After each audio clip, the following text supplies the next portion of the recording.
Hello everyone, मी प्रियंका सकपाळ तुमचं सर्वांचं आपल्या चॅनलमध्ये खूप खूप स्वागत करते आहे. आज आपण जाणून घेणार आहोत वृश्चिक राशीसाठी कसं असणार आहे मे 2026. सुरुवात करूया आपण साईंच्या आशीर्वादापासून, नंतर एंजल्स ॲडवाईस आणि नंतर टॅरो. अशा पद्धतीने आपण जाणून घेणार आहोत मे महिन्यामध्ये तुमच्यासोबत काय घटना घडणार आहेत. बघूया. साई टॅरोने जाणून घेऊया तुमच्यासाठी साईंचा संदेश काय आहे. Equality, treat all people equally. बघा कसं आहे, कधी कधी ना आपल्याला आपल्या यशामुळे डोक्यात हवा जाते आणि आपण स्वतःला खूप महान समजायला लागतो, गर्व येतो. सो सध्या तुम्हाला जर तुमची अशी परिस्थिती चांगली असेल की तुम्ही चांगल्या पदावर पोहोचताय, तर तुमच्यासाठी खूप महत्त्वाचा संदेश दिलेला आहे. Treat all people equally. कोणी छोटा नाही, कोणी मोठा नाही, कोणासोबतही वाईट वागू नका. तर तुमच्याकडनं अपेक्षित आहे तुमच्या गुरुला, आणि तुमच्यासाठी तो संदेश आहे. बघूया आपण एंजल्स ॲडवाईस काय आहे तुमच्यासाठी. एंजल्स तुम्हाला काय सांगू इच्छितात या महिन्यासाठी. Ask your angels. एंजल्स सांगतायत की जेव्हा तुम्हाला वाटेल की काही प्रॉब्लेम आहे, तेव्हा कुठल्या ना कुठल्या पद्धतीने तुम्ही तुमच्यासाठी जे काही एंजल्स आहेत, तुमचे गुरु आहे कोणी, तर तुम्ही त्यांच्याशी बोलू शकता. मेडिटेशनच्या स्वरूपात तुम्ही त्यांच्याशी कॉन्टॅक्ट करू शकता. कॉम्प्रोमाइज, दुसरा आणि महत्त्वाचा सल्ला तुम्हाला दिलेला आहे. कॉम्प्रोमाइज करायला शिका. जसं पहिले साई टॅरोमध्ये आलं होतं की ट्रीट ऑल पीपल इक्वली, आणि आता आलं आहे कॉम्प्रोमाइज. तो याचा अर्थ काय आहे की थोडं कुठेतरी ना हट्टी स्वभाव जो असेल तुमचा, तर तो सोडून द्या. कॉम्प्रोमाइज करा सिच्युएशनसोबत, लोकांसोबत, आणि पुढे जा. त्याच्यातच तुमचं भलं आहे. बघूया आपण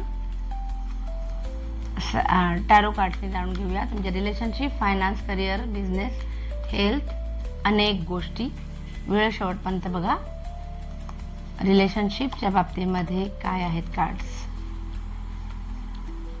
ओके, रिलेशनशिपमध्ये काही लोकांच्या बाबतीत रिलेशनशिप इम्प्रूव्ह होताना दिसते. तुम्ही प्रयत्न करताय हे नातं जास्तीत जास्त फ्लोरिश कसं होईल त्याच्यासाठी, पण त्याचबरोबर येणाऱ्या संकटांना तोंड देण्याची सुद्धा तुमची मनाची तयारी दिसते.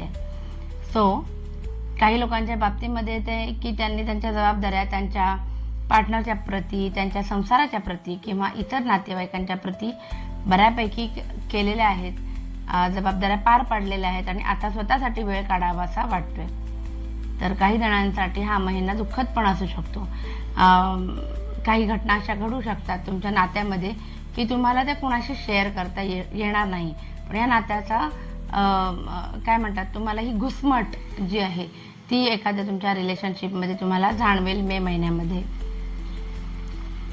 बघूया आपण आता करिअर आणि बिझनेस करणाऱ्या व्यक्तींसाठी कार्ड्स काय सांगतात. करिअरच्या बाबतीमध्ये काय कार्ड सांगतात. ओके, करिअर किंवा बिझनेसमध्ये कार्ड्स यावेळेला काही विशेष आलेले नाही आहेत. टीमवर्कनी काम कराल तर काम नक्की होईल.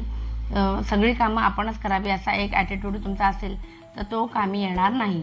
हे कार्ड आणि हे कार्ड दोन्ही पण सांगते की तुम्हाला तुमचं काम जे आहे ते तुमचे कलिग्स, को-कलिग्स, बिझनेस पार्टनर किंवा हाताखालची माणसं यांच्यासोबत तुम्हाला तुमचं काम थोडं ना होईना शेअर करावं लागणार आहे. दुसरं, बऱ्याच दिवसांपासून तुम्हाला करिअरमध्ये एक थोडासा संभ्रम निर्माण होत होता की निर्णय कुठला घ्यावा, महत्त्वाचा एक निर्णय. तर या मे महिन्यामध्ये तुम्हाला थोडीशी क्लॅरिटी येईल. हावेवर तुम्हाला थोडंसं वेटिंग पण करताना तुम्ही मला दिसताय. तर मे महिन्यामध्ये वाट बघणं करिअर किंवा बिझनेसमध्ये काही गोष्टींच्या बाबतीत निर्णय घेताना हे जास्त गरजेचं आहे. बघूया ज्यांचं हेल्थच्या रिलेटेड तुम्हाला काय इश्यू येतील. ओके, मिक्स आहेत. व्यसनांच्या आहारी जाण्याची शक्यता आहे आणि त्याच्यामुळे तुमचा घात होऊ शकतो. कोणावरही विश्वास ठेवू नका. हेल्थच्या बाबतीमध्ये व्यसनांचामुळे तुम्हाला प्रॉब्लेम येऊ शकतो. बरं, आयुष्य तुम्हाला दुसरा चान्स देणार मे महिन्यामध्ये, पण तिसरा चान्स नाही देणार, एवढं लक्षात ठेवा. बाकी हेल्थ इश्यूज ॲज सच मोठे नाही दिसत, पण जे काही व्यसनांच्या आहारी जर तुम्ही गेला असाल तर डेव्हिलचं कार्ड मला सांगतंय तर तुमचा कुठे ना कुठे घात होणार आहे. प्रचंड आजारपण तुम्हाला येऊ शकतं. आणि हे आत्ता मेसेज ऐकूनसुद्धा तुम्हाला जर कळत नसेल तर जजमेंटचं कार्ड सांगते की पुन्हा तिसऱ्यांदा आयुष्य चान्स देत नाही. बाकी अदरवाईज सगळं चांगलं आहे. व्यसनाधीन होऊ नका. तिसरं कार्ड आपल्या हेल्थचं झालं. आता जे स्टुडंट्स आहेत आपले वृश्चिक राशीचे त्यांच्यासाठी काय आहे कार्ड? ओके, स्टुडंटसाठी या महिन्यामध्ये चांगले मोमेंट्स येणार आहेत, सेलिब्रेशनचे मोमेंट्स येणार आहेत. काही लोकांच्या बाबतीमध्ये तुम्ही जे काही अभ्यास करताय तो प्रत्येकाशी शेअर करा. कोणी तुमच्याकडे मागायला येईल पण तुम्ही तो शेअर करणार नाही, बिकॉज त्याच्यावर संपूर्ण काय म्हणतात संपूर्ण मेहनत जी आहे ती तुमची आहे. त्याच्यामुळे तुम्ही थोडंसंच सांगाल, थोडंसं नाही सांगणार, हातचं राखून वागाल. मनात ज्या ज्या इच्छा होत्या मे महिन्यामध्ये मी हे करीन ते करीन त्या सगळ्या पूर्ण होणार आहेत. आणि फॅमिलीमध्ये थोडासा छोटा मोठा वाद होताना मला दिसतोय. ओके, आता बघूया आपण तुमचा ओव्हरऑलच महिना कसा असणार आहे. एक general reading. Okay, general reading मला सांगते की थोडेसे आर्थिक प्रॉब्लेम्स येऊ शकतात या महिन्यामध्ये. त्याच्यामुळे पैशांची चणचण भासू शकते आणि त्याची आधीपासूनच मनाची तयारी ठेवा किंवा सेव्हिंग करा, पैसे उधळू नका. काही लोकांच्या बोलण्या वागण्यामुळे तुमचं मन दुखावलं जाण्याची शक्यता आहे. Blood related, heart related, dental related problems येऊ शकतात.